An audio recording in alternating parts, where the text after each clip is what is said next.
Fala galera, sejam bem-vindos ao IP Loucos e neste vídeo a gente vai falar sobre um duelo de titãs que está acontecendo nos bastidores da Premier League. Ninguém aqui no Brasil está falando sobre isso. Manchester City processa a Premier League e isso vai gerar uma repercussão que vocês não têm nem ideia. Acompanhe no vídeo.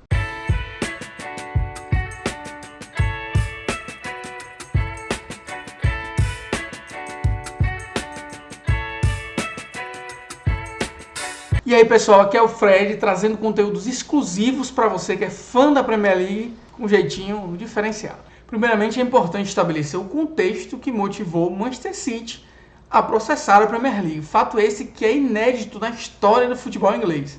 Primeira vez que um clube diretamente resolve processar a instituição que administra o topo do futebol inglês, né?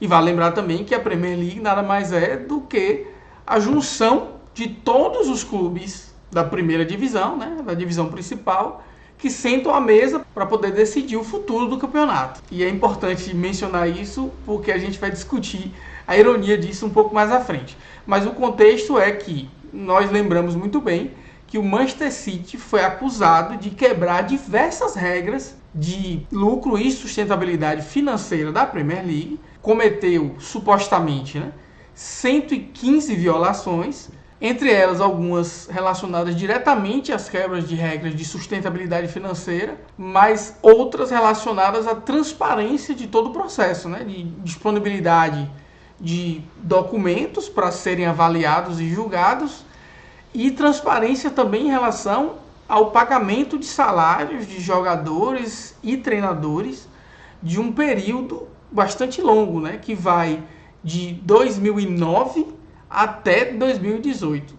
Inclusive nessa questão de cooperação e de transparência, houve também mais violações depois de 2018, porque, segundo a Premier League, o Manchester City continuou não cooperando com a investigação. Basicamente aí são esses três tipos de violações, Quebras diretas das regras de sustentabilidade, violações relacionadas à não cooperação com a investigação e regras de transparência de maneira geral, em relação a salários e também em relação à disponibilização de documentos. O julgamento dessas 115 supostas violações do Manchester City tem sido esperado ansiosamente tanto pela mídia quanto pelas torcidas rivais, principalmente depois que nesta temporada tanto o Everton quanto o Forest foram punidos por quebrarem as regras de sustentabilidade financeira. E aí fica sempre essa sensação de que os clubes menores são punidos mais rapidamente ou com a mão de ferro mais firme do que os clubes que têm maior poder e influência,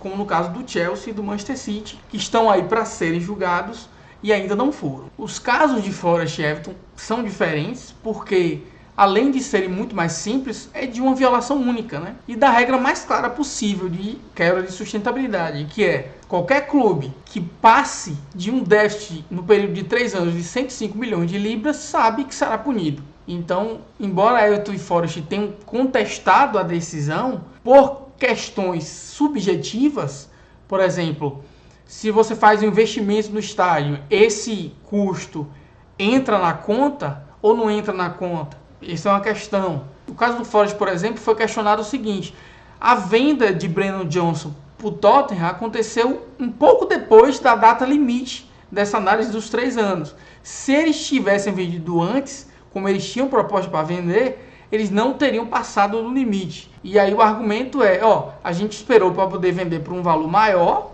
que a gente está pensando, como sobrevivência na Premier League, e aí a gente é punido por isso.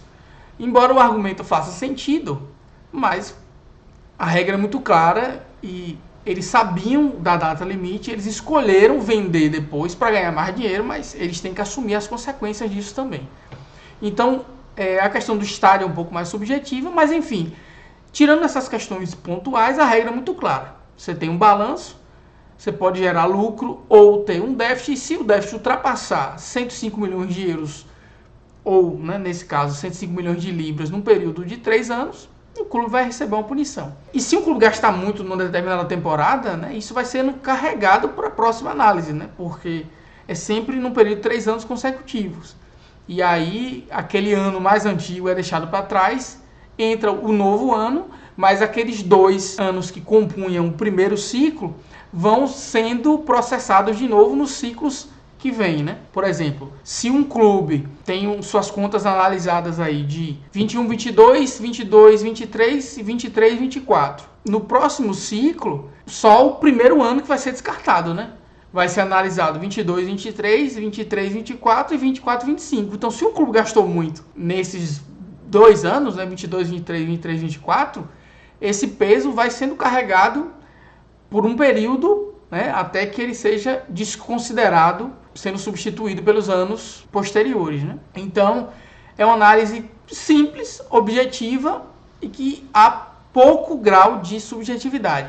Os casos do City e do Chelsea são diferentes. O Chelsea é mais recente, é referente a um período anterior e o próprio Boyle, o dono do clube, ordenou que as contas, né, com as irregularidades fossem mostradas à Premier League. Então, a Premier League recebeu do próprio Chelsea, de uma maneira cooperativa, ajuda para solucionar os problemas das contas dos períodos antigos. Agora, também é um período mais longo. Não se sabe exatamente quantas violações foram feitas, mas é de um período considerável.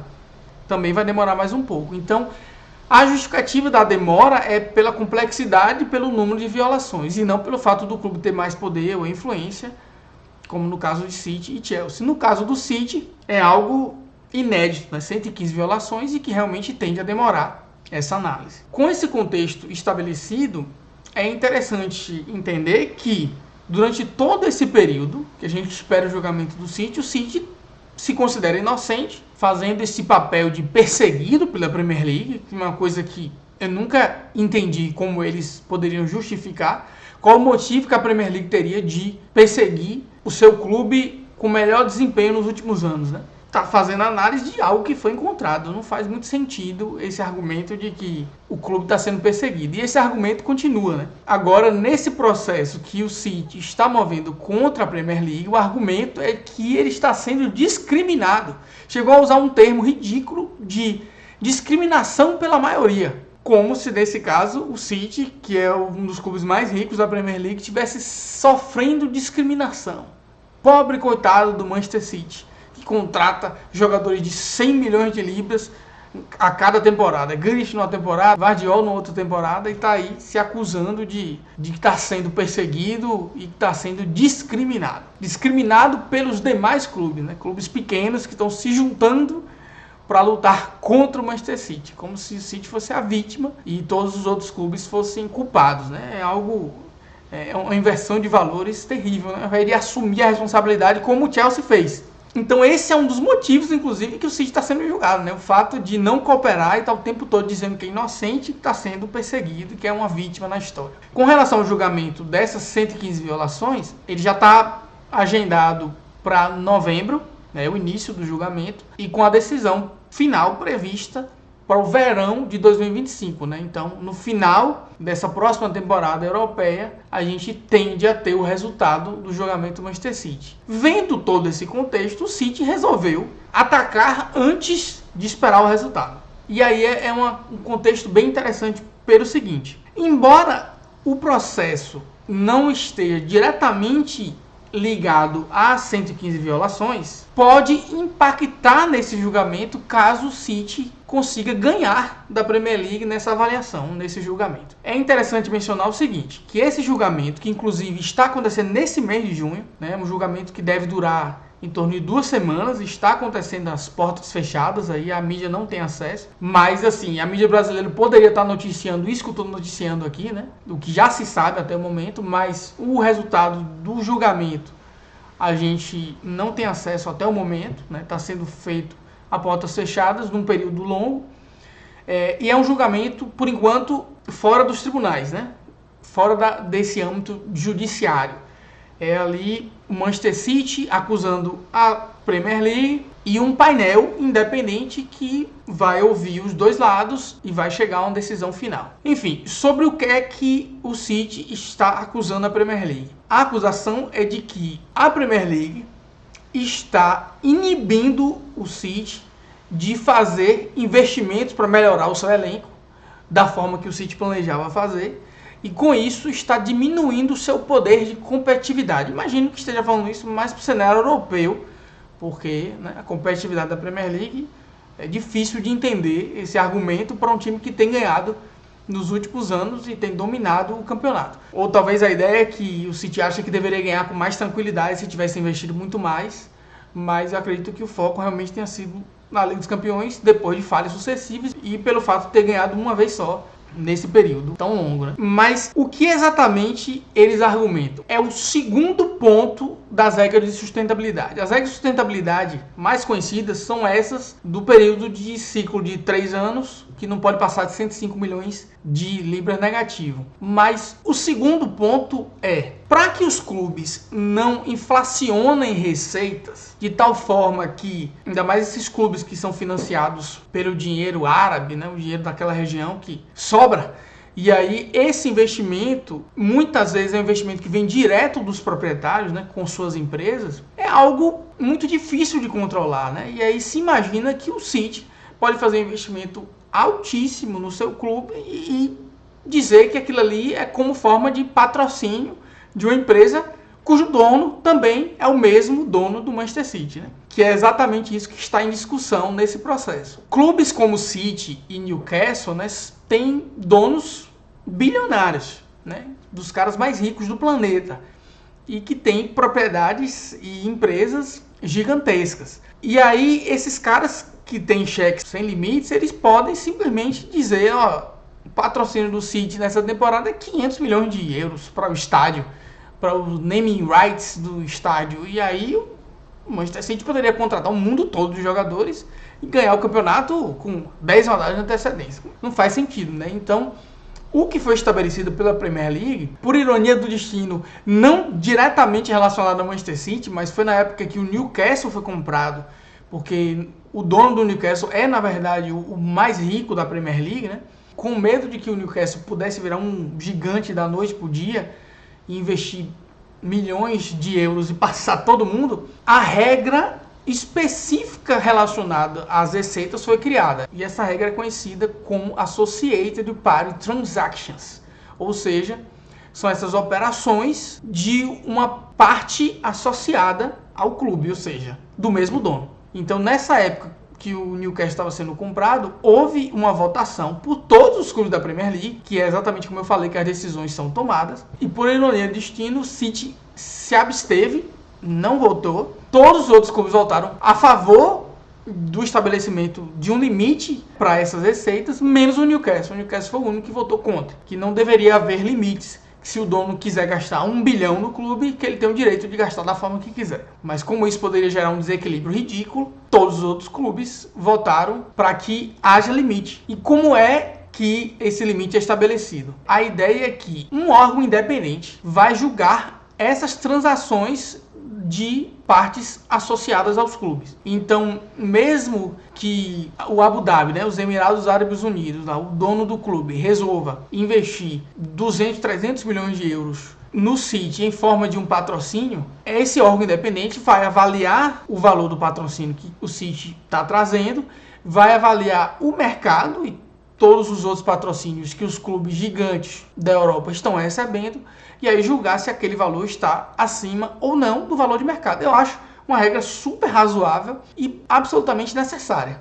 E que o Manchester City não foi o contrário há poucas temporadas, quando o Newcastle era a ameaça. E agora que, de alguma forma, o City percebeu que isso estava travando seus investimentos, agora ele resolveu achar essa regra ruim. Regra essa que já tinha sido votada e que o City estava presente à mesa. O argumento do City é que o time merece investimentos muito maiores, né? É essa que é a sensação que vem dentro do clube. Mas aí eu vou trazer para vocês aqui um contra-argumento. Os maiores patrocínios de estádio do futebol mundial são, nessa ordem, Barcelona, com 70 milhões de euros anuais, que é o novo patrocínio que eles conseguiram do Spotify. Real Madrid, com o Emirates, né, que é um investimento também da ordem de quase 70 milhões de euros. E aí vem na terceira posição o PSG, com o investimento do Qatar, que é de aproximadamente 68,5 milhões de euros. É o investimento principal aí do estádio, né? E em quarto lugar vem o Manchester City, com 66,5 milhões de euros. E isso são os principais clubes do mundo em termos de patrocínio principal. Então esse argumento de que o City está muito abaixo é loucura, né? Porque a gente está falando aqui dos principais clubes do mundo, tanto em termos de prestígio, que é Barcelona e Real. Que clube do mundo merece mais patrocínio do que o Real Madrid? E a diferença do Real Madrid para o Manchester City anualmente é menos de 4 milhões de euros. E o PSG também, por ser propriedade do Qatar, o investimento é mais ou menos nesse nível, né? E aí envolve outras questões também, né? Visibilidade, torcida, o tamanho da marca. A marca Barcelona e Real Madrid é muito maior em termos de torcedores mundiais, em termos de possibilidade de gerar dinheiro com a camisa, é muito maior do que o City, né? O City está se estabelecendo agora como um dos gigantes do futebol mundial. Ainda tem que comer muito feijão para chegar no nível de Barcelona e Real Madrid. Então, o argumento do City é que não deveria haver nenhum tipo de freio a esse tipo de patrocínio. É interessante que aí é aquela questão de por que isso recai sobre as violações que serão julgadas em novembro, com a decisão final para o verão de 2025, é que algumas dessas violações estão relacionadas principalmente ao fato do City ter inflacionado algumas receitas no julgamento da Premier League. Então isso já aconteceu. Então o que o City quer fazer é, no núcleo dessa investigação, que são as regras de sustentabilidade, é derrubá-las, derrubar boa parte das violações de regras de sustentabilidade. Se o grande foco das violações é exatamente o fato do City ter supostamente inflacionado as suas receitas, e as outras acusações são, em muitos casos, a falta de cooperação ou de transparência em relação a essas investigações, boa parte dessas violações cairiam por terra. Porém, vale lembrar que tem também aí suposto caixa 2, né? Então, nessa questão, o City teria que responder de qualquer forma, mas derrubaria boa parte dessas violações, né? E aí, reduzindo bastante, o City reduziria o impacto da punição, né? Uma punição de 115 violações poderia jogar o City na 4ª divisão. Uma outra questão é que, caso o City perca, assim como recentemente o Forest pediu para o VAR ser reavaliado e perdeu, né? Foi o único clube que voltou a favor de tirar o VAR do campeonato. Todos os outros 19 voltaram a favor da manutenção. O City poderia pedir para essa questão das Associated Party Transactions serem reavaliadas. Mas provavelmente, porque para ser aprovado você tem que ter no mínimo 14 votos. E é muito improvável que o City consiga mais 13 clubes para poder votar a favor da eliminação dessa regra. É muito difícil, né? Os únicos clubes que mostram até o momento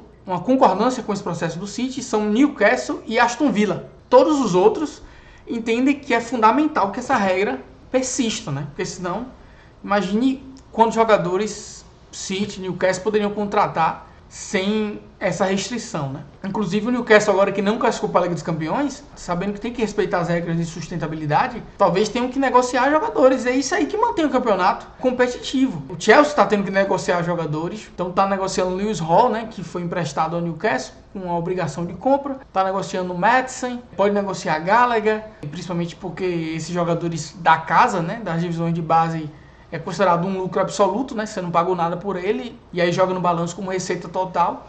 Mas assim, se você coloca o limite de déficit, mas você não coloca o limite das receitas, e aí os clubes grandes podem colocar qualquer valor, não adianta, né? Porque qualquer déficit lá, eles podem maquiar o resultado final colocando uma receita de 200 milhões de euros a mais. Você tem a avaliação ali do primeiro ano e do segundo ano, percebe que vai ficar no negativo. No terceiro ano eles colocam um patrocínio de 200 milhões de euros e cobre tudo. Então, para mim é mais do que lógico que essa regra exista e é completamente irracional que o City esteja processando a Premier League logo depois de ter acabado de ser campeão mais uma vez, aí vai brigar contra o seu próprio campeonato, desvalorizando o próprio campeonato, né? Mas nesses casos os clubes só pensam neles e acabou, né? Enfim, este é o resumo da história e o City tem dito por aí que está sofrendo discriminação por parte da Premier League. Imagine como os clubes que estão suando, como o Everton e Forest, para poder cumprir essas regras, veem essa situação toda, né? Os caras devem estar, meu Deus, meio da vida.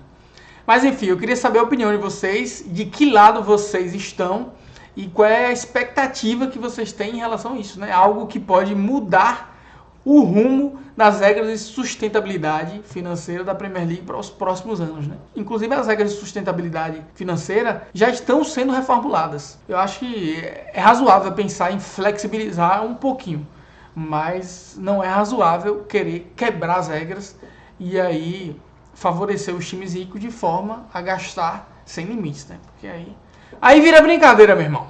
Aí vira brincadeira. É isso, galera. Muito obrigado por assistir esse vídeo. Qualquer dúvida, comentem aqui embaixo. Vejo vocês na próxima. Bom São João!